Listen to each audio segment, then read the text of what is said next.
on our Tuesday morning. We want to go to a live look inside of WVON radio. We want to listen in as callers are sharing memories of. And at the time, I just thought that was normal.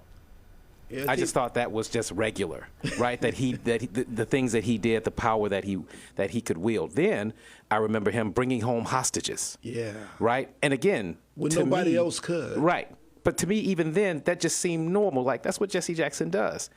And then in the past, 10, 15 years, you get to see, oh, wait a minute. Oh, he was different. Yeah. Because we haven't had that gap filled. Right. In that way since. He did it and no one else did. Yeah. I think back to when we were going through these things with the recession and money was starting to get spent out. Mm-hmm. There was one insurance company that was receiving all this money from the government.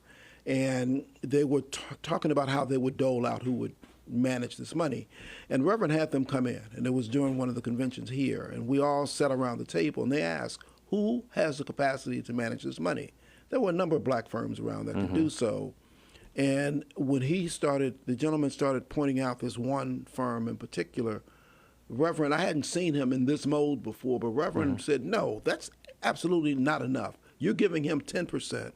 But when you think about the amount of us that are in this country and the amount of us who have put money in, the percentage that we should get should be so much higher than what it is that you're talking about. And Reverend was relentless. Yes. And many of us have sat and really understood getting a piece of it, but he wasn't interested in a piece of it. He was interested in us making sure that the people who are engaged and involved are getting the pieces that they're supposed to get at the percentages in which they should. And that is exactly, again, that's my memory of him at 15, at 22, so when I like I said, having the benefit of time and hindsight, when I look back, now I understand that he was really unique.